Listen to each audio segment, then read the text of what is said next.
Yes, ladies and gentlemen, boys and girls, legends and legettes, we are back with another season of Can Total Drama Survive? You guys already know we're gonna give them their preliminary round, their trial run, but today they are going to get the GOAT, Asset 87. Yes, they are going to survive one of the most relentless and one of the most Black Air Force dinosaurs to have ever graced the Jurassic Park screen. The dinosaur that probably started the downfall of the Spinosaurus. Because let's be real here, I feel like every single year they try to change the Spinosaurus to make it more, I guess you could say, less formidable of a creature. But yet at the same time, it's just like, oh well, it's just science. They'll always change it. Yeah, but I don't think a dinosaur should have to change this much. It's quite interesting how much it does have to change. But with that being said, here, let's actually talk about the rules. Now, this is a trial run, meaning everyone will get revived at the end of it, or at least those who die. Now, here's the rules. The monster will be hunting them 24/7, all right? It'll be in a random location that they do not know, but the monster does know. Now, the characters have past experience, meaning that they don't come in here with, being new to each other. So basically, the characters will already have their seasons of total drama, and they'll just all be thrown in here. Now, as I said, rule number 4, they'll be revived at the end, and they have to escape the island or escape the area that they're in. And again, they'll have to be constantly on the move. So this would be one of the few areas or the few times I would not be counting resting periods or them finding certain items in the area. And finally, they will all be in character, meaning no one will be differentiated or, have any character growth until the actual run, okay? So with that being said here, let's actually talk a little bit about the monster, that being Asset 87, or, Snock by some of the fandom, and one of my favorite names to actually use for him as well. So good old Snocky boy over here. But let's actually talk about it. This dude is absolutely monstrous for a Spinosaurus, and no, he is not a hybrid. He is an enhanced dinosaur. I think that would actually be, well, that it makes perfect sense here, because again, he was not augmented with other creatures' DNA. He was boosted.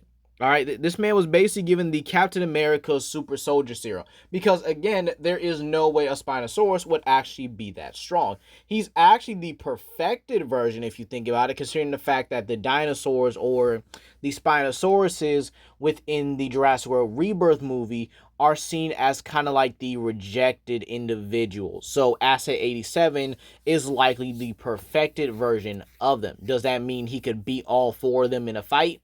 No. Can he beat them individually in a fight? Yes. I'd probably say the max he could take on is like a 2 against 1. But with that being said here, yeah, we got all these characters. They'll all be on this one random location. Now, I did cycle through some of my older locations, and I'm like, you know what? Why don't we give them one of my older places? But before we do that, obviously, we do know the most untrustworthy people here are Scott and Joe. I think that's pretty simple. So this means that the group will not be trusting them at all. Even, good old Dawn or Cameron and stuff like that. Even Lightning doesn't even trust these guys. So we will be also talking about how Lightning's very own stupidity also plays a part here. We'll also be talking about if, the team will actually be able to work together in this situation. Will they be able to put their differences aside and just be able to move forward? Or will they all just be torn apart, torn to shreds, eaten, and just, everything. But let's talk about the location. We're going to be using the island of Palanite. Oh, I know. Another dead island thing. Yeah, I get it. But again, random location, and I think this is the best area for the trial run. You guys already know how I do it. We always use the dead island locations because they're just diverse and they're pretty much well put together. But considering Palanite is a bit smaller than Benoit, it actually makes it simpler. And I want y'all to think about this here. The Spinosaurus in Jurassic Park 3 is both terrestrial and aquatic. Perfectly terrestrial, I should say, and decently aquatic. Because again, unfortunately, we don't see it do too much of the aquatic stuff here. But again, I guess you could say we could use Rebirth to kind of see how it would operate, but probably in a much more aggressive manner. Because again, that dude hates humans. Understandably so, but he hates humans. So, considering the fact that Paladin does have deep waterways for the Spinosaurus, does have its worst areas where the water is like deep enough to sink some houses, and the fact that it's just dense jungles that make it harder for humans to move, and then you go into the more outskirt areas beyond the jungle, you have the Peni ferry station and stuff like that, which again is basically a huge deep body of water. So yeah, there's no way we're gonna just excuse that entirely. Then there's an entire beach, so yeah, there's a bunch of deep water areas entirely for the Spinosaurus to use to be cooled down, to make ambushes and stuff like that. And then you got Henderson, which was also flooded by the storm and stuff like that. Deep water areas for the Spinosaurus to ambush, and well, this may actually be one of the safer places for the humans to actually be. So, with that being said here, I also have a surprise in store for the video, because again, I can't let them rest for just a couple minutes here. You guys already know how we get down and dirty here. But with that being said, please comment down below, like and subscribe and share with your friends. And without further ado, let's see if these campers can survive one of the most relentless human-hating predators of all time. Team arrives on Palanai, as we always do here. They're assessing the area, and well, it's pretty nice. A nice, tropical, lovely beach. Water, trees, everything. They think that, this would be an easy place to survive, right? Until Chris pretty much goes on the speaker, telling them that they ain't gonna be surviving. Well, something simple. You see, he then points out, or at least gestures them to look to their left. And it's Assay 87, sleeping, chilling. However, Chris sounds the alarm, telling them they have a head start to run. And so, he wakes up, shakes off the tiredness, and looks at them. All these humans, delicious and in front of him. So, who do you think is the first person to get got? Someone is obviously is, because again, the chase part about it is usually the part where someone dies. You know, we always do that. And it's usually the less athletic person. Now, usually in the original one, it was always Owen. Yeah, it was always Owen. Always usually the sacrificial one, or the one that honestly gets stuck and just snatched up by something, right? However, believe it or not, it may actually surprise you. I think Assay 87 may not get anybody initially. I actually did think about this here. And after really looking back and having to go through that entire season again, I actually, I actually originally thought, that Sam would have been the one to get caught by Assay 87. But believe it or not, he can be athletic when he wants to be. And a matter of fact, he's actually more athletic than most of the other characters there. He can actually do a lot of stuff if he puts his mind to it. But the character that's actually going to die here is Stacy. Yeah, she's going to be the first one to bite it. And the reason why is because Stacy really hasn't done anything to be a physical threat. She's basically the Ezekiel of the group, where, well, at least Ezekiel, mainly does get a reason to die because, again, he does have his misogynistic tendencies that, kind of just spoils out. And, well, believe it or not, I think it is unfortunate. But again, I do think that as they're pretty much running up the stairs, which is where they really would have to go for the first part of the chase, this is where she would get the same treatment as Nash, snatched by her rear engine, just probably gulped down. But this does buy the group enough time, and I don't see the Spinosaurus being able to climb up some wooden stairs without breaking them and slipping. So they do make their way to their Paradise Survival Camp, and well, do I think they need to blow the bridge? No, I don't think the Spinosaurus would be able to cross it anyway, so they should actually be fine. But the Spinosaurus would likely take the longer way and actually find the more roadway up to the Paradise Survival Camp, meaning they have this little bit of a moment to chill. And believe it or not, I actually do think this is where everyone starts freaking out about the situation, while Dawn kind of calms everyone down, and this is where the moment they actually search for anything, supplies, or maybe even a place to hide. And believe it or not, I don't think the Paradise Survival Camp is really a good place to hide. So this would actually I guess you could say, get to where the group is kind of deciding on who should lead. And, well, Scott and Joe are pretty much out because, again, they're the most untrustworthy people there. And the funny part is, I would trust Heather more than I would trust them. See, at least Heather knows that she's going to need you in the long run. These guys will sabotage you immediately. And you'll be on their own team. It's absolutely ridiculous. So I definitely think that Brick would definitely be the one elected to be in charge because, again, he does have the mentality to not only get his team out of situations, but to actually, go out of his way and risk his life to actually help them. So with that being said here, we'll say that Cameron finds a map of the island and actually gets the description of, Asset 87. Basically explaining how the Spinosaurus has pretty much changed over years, but this one right here, Egypticus, good old 87, bro, was created during the 2001 time period. This guy's a super predator, capable of causing an extinction event of the entire island. Oh, wait, we're not on Sorna, we're on Palanai, aren't we? Well, it could easily wipe them out with ease. So, after pretty much explaining it here, this would actually be where I would definitely have Asset 87 ultimately appear, looking menacingly. And this is where they pretty much have no choice but to really run for it. And believe it or not, I don't see anyone dying. Because again, the Palanai or the Paradise Survival Camp is not the most stable area for Asset 87 to run, but he can definitely destroy it. But that gives him enough time to actually run to the next area where they could actually develop and pretty much get a boat here.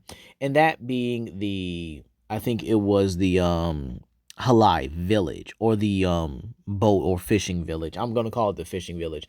And this area, believe it or not, is also going to be an area where Asset 87 is going to appear. However, he's going to do it stealthily. Enough water to sink his body down and just swim over there, right? And, well, believe it or not, this is where I think he gets a double kill. Yeah, I do think he gets a double kill here. Because as the group was searching around looking for supplies, this is where I think his kill would definitely be on Scott. See, Scott could likely be moping around about how he's not in charge or how the group can't trust him or anything. Again, you did it to yourself, but again, Scott can be a little mopey every now and then. And I could actually see Scott maybe finding the boat and trying to take it, but he finds out there's no whatchamacallit, engine attached to it, right? And so this is where he gets snatched from a water ambush, and, well, I'll probably say there's nothing left but his head. And I find this funny because, again, it would basically be a much quicker Fang interaction, if you will.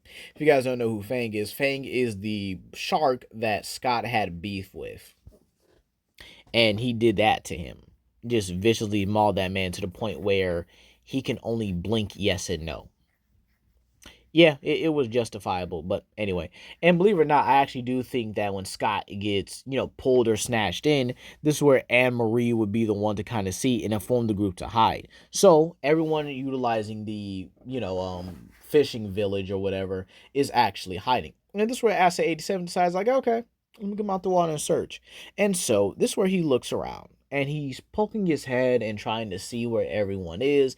And some of them have very good hiding spots here.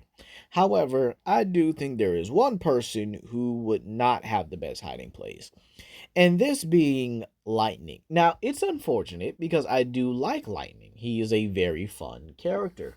However, I am not willing to hold back when it comes to these kind of scenarios.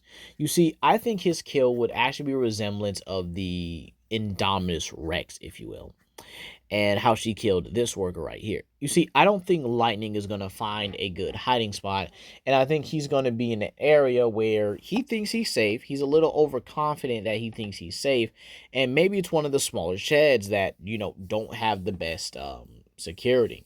And this is where Asset 87 pretty much just tears the I guess you could say shed off or whatever, and just snatches him up like he's nothing. So this means we actually lose 3 of the campers really early on. Huh. I'm actually quite impressed, really. But again, that is Asset 87's relentless nature. But they do utilize the time of Lightning being chumped down and killed to actually head to the dense jungle. Now, this is where they actually have to find, something interesting.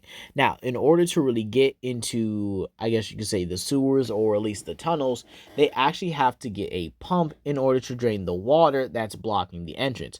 However, the problem is here, the pump is so loud that they are going to need a distraction.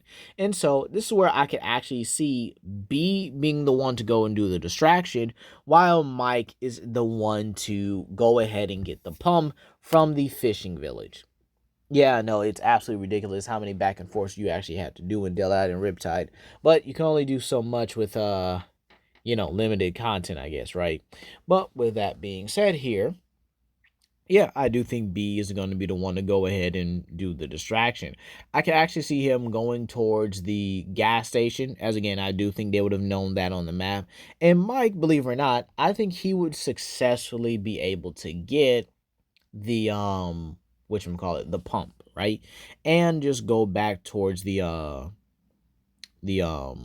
tunnel area or the flooded tunnels and stuff like that, or the dense jungle area, excuse me. And believe it or not, this is where B would also have found a gas station. And he's beginning to set everything up, right? He's got the gas laid out, he's got the flames and stuff ready, but he doesn't see Assay 87. He doesn't see Snock or the Spinosaurus, and he's been out here for a good minute. However, this is where he just feels a heavy breathing, to the side, like right behind him. And this is where he would ultimately realize that, crap, he got duped. He he got outplayed by the creature. And again, this is where I could just see Asset 87 just standing over him menacingly, as it's just like, dude, this thing is absolutely ridiculous. And keep in mind, Asset 87 is quite stealthy, and they didn't really notice him until the phone rang. So, yeah, I think you guys kind of understood B was going to get eaten at some point. So, that actually leaves 9 contestants left. And believe it or not, as they're draining the pump out, and I actually think they would just about finish until Assay 87 pretty much just bursts through it. Just straight up rams through the door and just, well, they barely get into the tunnel just in time, narrowly missing his jaws or his claws and stuff like that. So, yeah, they head into the tunnel, but they would be too safe here. So this is what I'm gonna do. We're gonna put 4 JP3 Raptors down there.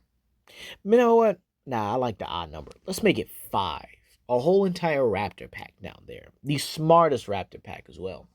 This would actually be interesting and very great as well, as the Raptor pack is one of the most dangerous packs out there, especially from Jurassic Park 3. And considering the fact that they're intelligent enough to like paralyze prey and just have them move just enough, this is where I can actually I could definitely see somebody dying. There is no way nobody's not dying after this. I mean, they have to run through the rugged terrain of the military tunnels or the Japanese, sewer system or whatever it was called. Sorry, it was actually called the Japanese or war tunnels, excuse me. So believe it or not, someone is going to get caught. And I actually do think this is where Sam would ultimately die. Now you might say, "Whoa, legendary, what Sam's gonna die here?" Like, really? Yeah, I definitely think Sam dies. And you might say, yeah, he's athletic. But again, this is an area where it's around tight corners and crevices. You got to really maneuver. And keep in mind, they will be running from coordinated predators. Now, I could definitely see him dying one or two ways. Number one, Joe is the one to ultimately sacrifice him. Maybe she actually injures him and makes him the easier target. You never know what she would actually do. However, I think the more simple way for him to go is him pretty much ushering Dakota up the ladder to actually escape. And he gets snatched and pulled down like I guess you could say the one chubby dude did in Kong 2005, where he got eaten by the Venatosaurs. So yeah, Sam ultimately does die here. meaning we got 8 contestants left. But now the Peni ferry station. This is actually going to be where the Spinosaurus can easily appear once again, being able to utilize its aquatic adaptation to actually swim around.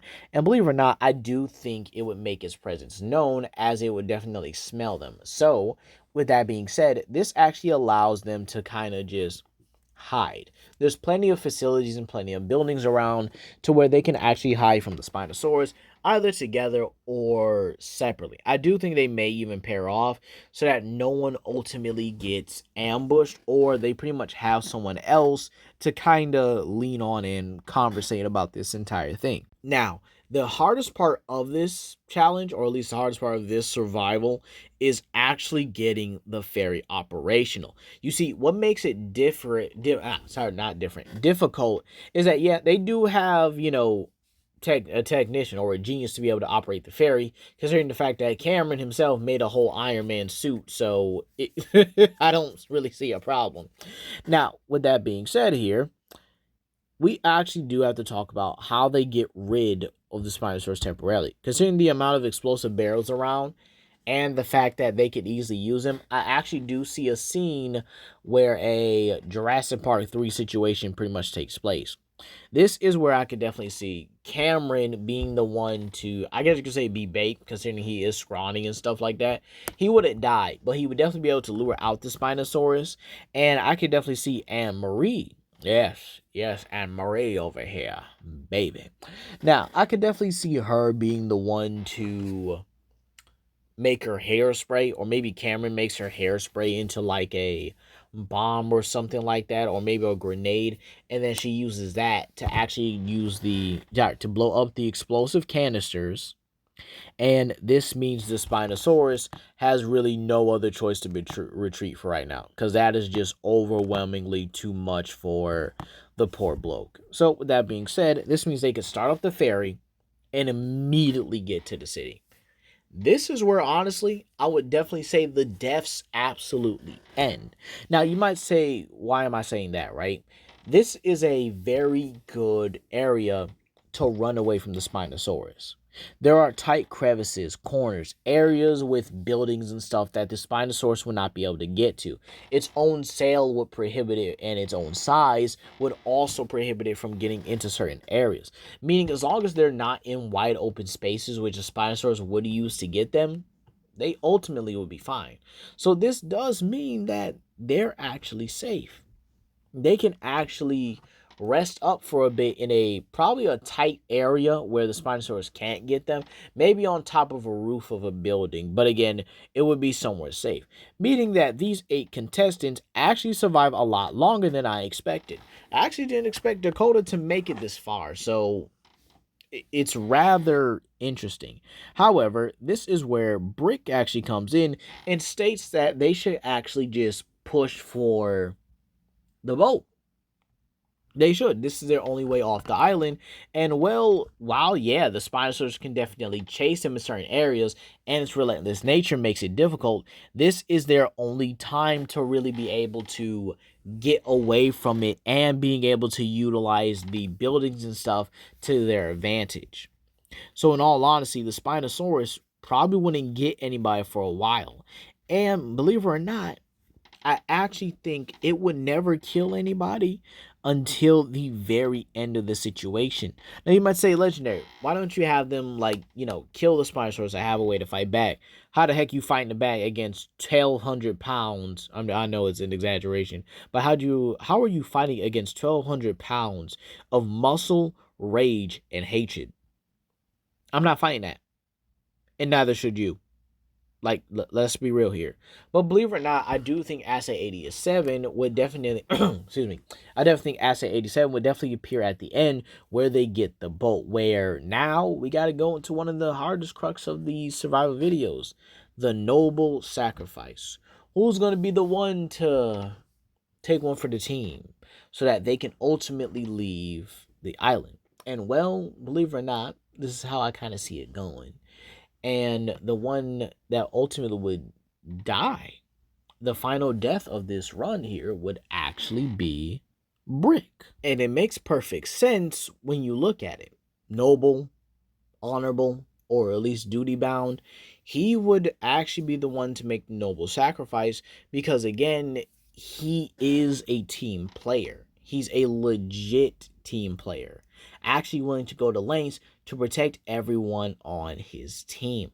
So, this means he would be the one to actually die, meaning that the seven survivors would be Cameron, Lightning, Joe, Zoe, Dawn, Dakota, and Anne Marie. Actually, this is actually, believe it or not, this is not as bad as the original Total Drama cast, believe it or not, considering the fact that they are a much larger group, but with a smaller group, I guess you could say they actually did a bit better. But that's gonna be all for today, you guys. Please comment down below, like and subscribe and share it to friends, and I'll see you guys for the official round very soon. Peace.